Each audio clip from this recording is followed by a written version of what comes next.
There's something about driving at night, especially when you live in a more rural area. The roads are usually empty, and it's quiet. Honestly, it's one of the only times you can really just be alone with your thoughts. But that feeling of being in your own little world is fragile.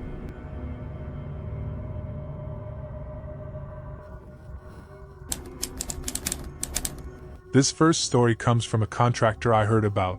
We'll call him Mark. He was a guy whose whole life was tied to his old pickup truck and the tools he hauled for work. This all happened on a Tuesday, around 2 in the morning. He was on the last stretch of a long drive, hauling a trailer full of expensive tools for a job the next day. The highway was one of those desolate rural interstates, where the only other signs of life are the distant lights of semi-trucks, miles ahead and miles behind. For the last 20 minutes or so, he'd been hearing this low, groaning sound from the trailer hitch that was starting to get on his nerves. Then, a bang, loud as a gunshot, echoed right next to his ear. The entire rig jolted, and the trailer started to fishtail, throwing his truck side to side. He fought the wheel, trying to wrestle the swerving vehicle onto the gravel shoulder. The only thing he could hear over his own breathing was the sound of a shredded tire grinding against the rim. He stepped out of the cab after flicking on his hazards. The right trailer tire was completely gone, just ribbons of rubber left.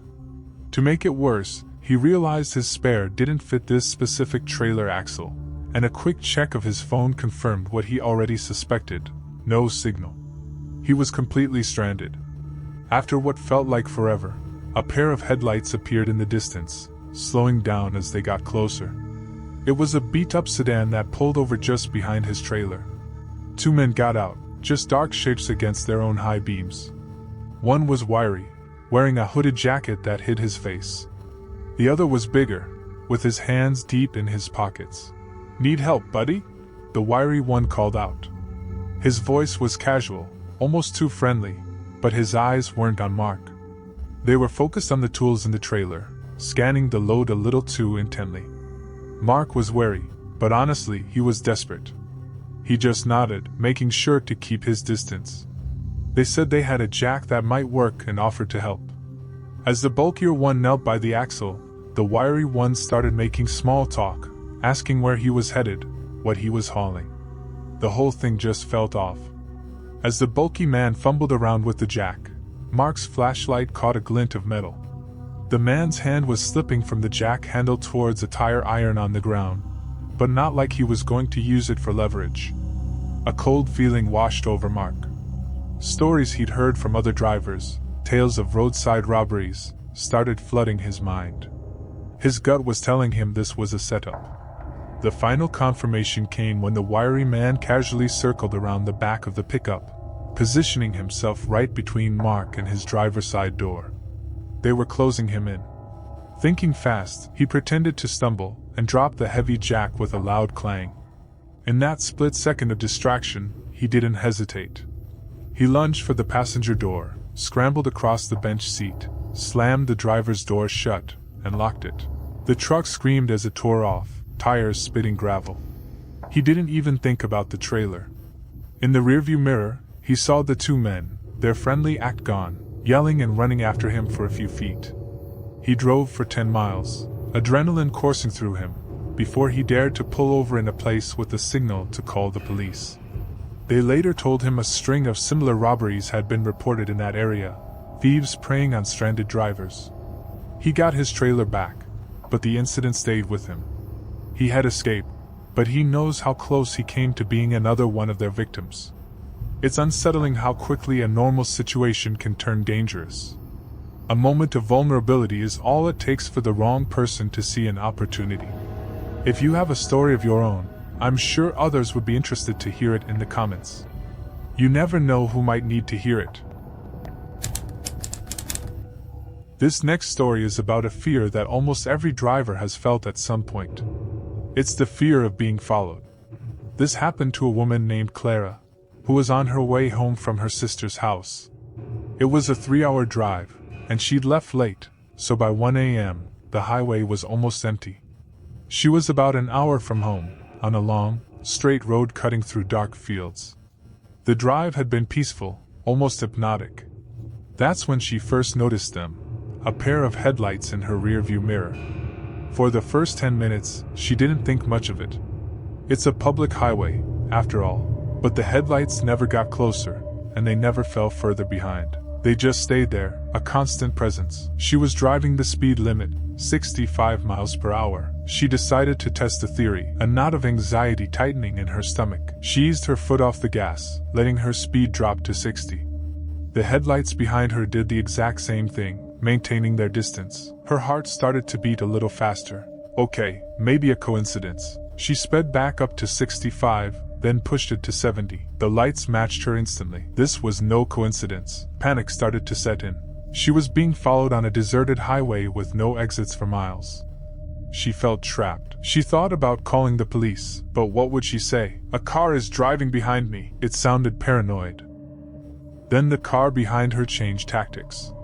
They flicked their high beams on and off. It felt like a taunt. Then, they started to close the distance, faster and faster, until they were right on her bumper. Their headlights glared into her car, blinding her every time she glanced in the mirror. She could feel her hands shaking, slick with sweat on the steering wheel. She felt hunted. An exit sign appeared. "Rest area 1 mile." It was her only option. She flicked her turn signal on and veered onto the exit ramp, her heart pounding. As she pulled into the brightly lit, and thankfully occupied, rest stop, she kept her eyes on the mirror.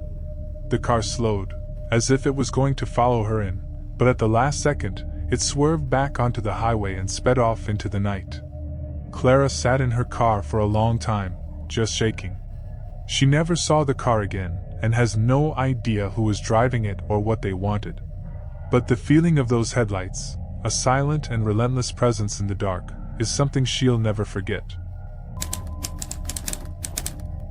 This final story comes from a woman named Sarah, who was towing a horse trailer back from a late-night show. It was after midnight, and a thick fog was rolling in, reducing visibility on the two-lane road to almost nothing. She was exhausted, her focus entirely on keeping the rig centered. Suddenly, there was a loud metallic snap from the front of her truck. The next thing she knew, the entire hood flew up and slammed against her windshield, blocking her view completely.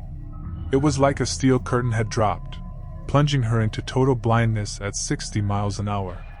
Instinct took over. She couldn't see, so she yanked the wheel to the right, praying there was a shoulder there. The truck and the heavy trailer fishtailed wildly before screeching to a halt on the gravel. Her pulse was a drumbeat in her ears. Shaking, she climbed out into the chilly, damp air. The fog was so thick she could barely see the end of her truck. She managed to pry the hood open and strapped it down with a couple of bungee cords she kept in the cab. Her hands were trembling so badly it took her twice as long as it should have. That's when she heard it. The low idle of another truck pulling up behind her. Its high beams cut through the fog, pinning her in their glare. A tall, shadowed figure of a man stepped out. He held a flashlight, but he didn't shine it on her. He swept its beam over her horse trailer, the light lingering on the animals inside. "Stranded?" he asked. His voice was too eager. "Got tools?" He started walking toward her, not toward the hood of her truck, but directly at her. A wave of pure, realistic fear washed over Sarah. She was isolated, her escape route blocked by her own trailer, and this man was getting closer.